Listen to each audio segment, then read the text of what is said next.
Hi Pisces, this is Pisces Hub. Welcome to my channel. So for today's video, gagawa tayo ng daily reading for Pisces para sa araw na ito. Okay, so this is a timeless reading. So kahit anong araw, buwan o taon o oras mo man to napanood, basta tumapo sa sitwasyon niyo po, take nyo lang. Okay, so reminder lang Pisces na ito ay general reading. So, pwede pong para sa'yo to, pwede pong hindi, okay? Huwag pong i-take pag hindi po mag-resonate, okay?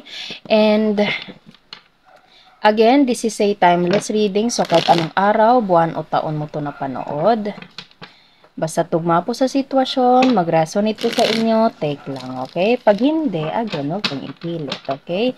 And, ang mga genders po na lalabas dito, ang mga energies na lalabas dito ay pwede po sa feminine or masculine, babae, lalaki, LGBT, na mga Pisces, or yung mga taong nagdi-deal kay Pisces. Okay? Take lang kung saan tugma sa sitwasyon, saan mag-resonate sa inyo. Yun po. Okay? So, gamitin natin itong The Keeper, the Fortune Telling card.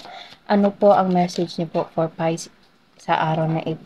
Okay, so there's a high honor and judication. Okay, so there is something na respectful. Okay, bigla ko na ano yung respectful conversation.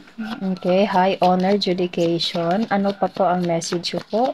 Pwedeng meron kang kakausaping maraming tao, Pisces, or pwedeng meron itong connection for someone na about management, okay, paper contracts. Okay, so poverty. Bakit naman poverty? Ano pa po ang message niyo po for Pisces sa araw na ito? Mga gabay mensahe niyo po for Pisces sa araw na ito. There's a message. Yes, pwede meron kang kakausapin, Pisces. Pwede ito ay through toil and labor. Okay, bottom of the deck is toil and labor. So, pwede meron kang matatanggap na mensahe, email, letter, okay? Something na conversation na hindi physical, Pisces. Pwedeng ito ay invitation, pwedeng ito ay notice or ano ba, yung parang sa email or parang kailangan mong pumunta doon kasi meron kayong paghaharap, meron kayong kakausapin, pwedeng meron kayong something na pipirmahan, meron kayong pag-uusap na kailangan tugunan, pwedeng ito ay sa kumpanya mo, pwedeng ito ay sa lugar na kung saan kailan, kumbaga kailan mo pinag-applyan, pwede pong ganun, okay? Bigla ko na ano yung final exam, okay? Ba't ganun? Naano ko yun, okay? So, kung ano man to, pwedeng kinakabahan ka, Pisces. As of na, pwedeng hindi mo pa natatanggap or pwedeng natanggap mo na and pupunta ka doon. And medyo kabado ka. Ramdam ko yung kabado dito kasi meron tayo ditong poverty and toil and labor. Okay? So, it's so normal. Normal lang po yung ganun. Okay? Lalo na't medyo kailangan kumbaga if interview man to, of course kailangan nating gusto nating pumasa, okay, pero again surrender everything to God and do your best, Pisces, and be confident, okay, be confident and gawin mo yung mga bagay na alam mong kaya mo, gawin mo yung mga bagay na kung saan ka magaling, okay, so just do your thing, just do your job and let God handle the situation, okay? So, wag i-pressure yung sarili kasi again, pag para sa'yo, Pisces, okay? So, feel ko parang ano to siya eh, parang job interview, okay? Or kung hindi naman pwedeng kailangan kausapin and hindi mo sure kung ano yung magiging takbo, kaya medyo meron kang alanganin. Pero again, surrender everything to God, Pisces. So, gamitin natin itong the fortune, ano ba to? The tarot card natin. Alamin natin kung ano pa yung mga mensahe for Pisces sa araw na ito.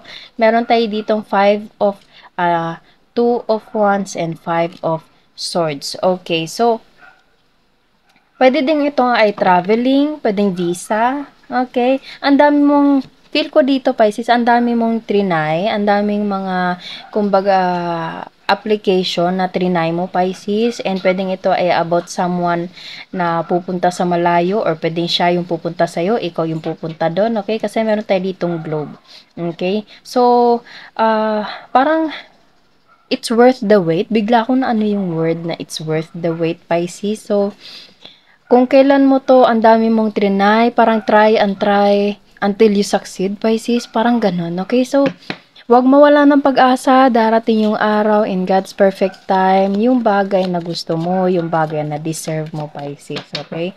So, shuffle muna natin 'to.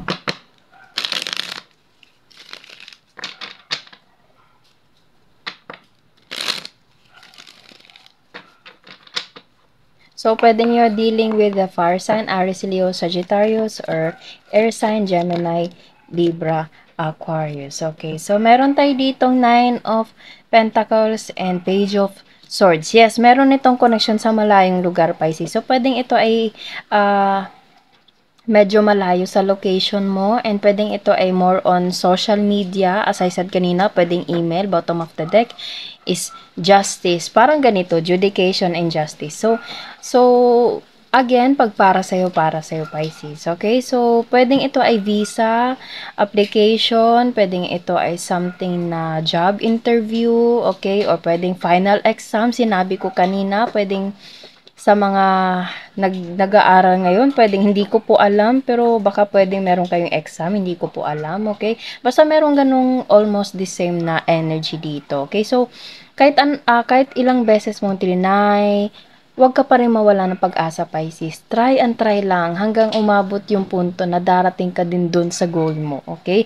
Which is ito, 9 of Pentacles. Kitang-kita nyo, Pisces, ang dami niyang trinay, ang dami niyang ni-research. Okay? Ito kasi is Page of Swords. This is something na parang nakatingin mula sa malayo or gathering some information. So, before ka pumunta doon, okay, pagkatapos mong matanggap itong email, kung anong conversation man ito, after mong pumunta doon, or before mong pumunta doon, Pisces, mag-research ka muna, okay? Do all your best, okay? Gawin mo yung mga bagay na feel mong makakatulong sa'yo, kumuha ka ng mga tools na alam mong makakatulong sa'yo, and do your best, okay? Do your best, and at the same time, habang ginagawa mo yung best mo, Pisces, huwag mong i-pressure yung sarili mo. Okay? Huwag mong i-pressure to the point na parang nahihirapan ka na, pinapahirapan mo yun.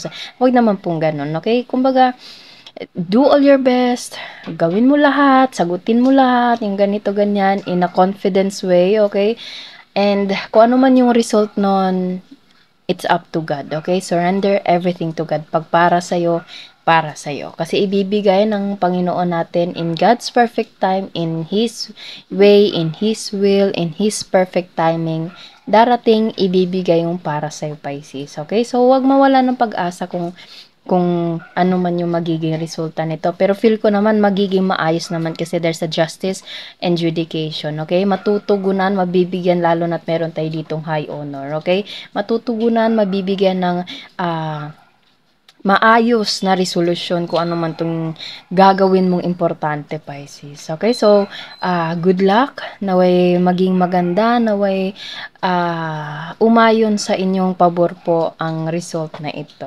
Okay? So, kuha tayo ng mga initials, random words kung sino or ano yung posibleng konektado sa reading natin ngayon for Pisces. Okay? Okay, so meron tayo ditong 4 lang. Matangos ang ilong, pwedeng ikaw to or pwedeng you're dealing with someone, mataba, chubby, trabaho, yes, pwedeng meron itong connection sa trabaho or negosyo. So, pwede pong ganon, okay? So, wala tayong initials, posible nandito, pwede din pong wala, it's okay lang po, okay? So, yun po ang ating reading sa araw na ito, Pisces. Naway nagustuhan nyo po.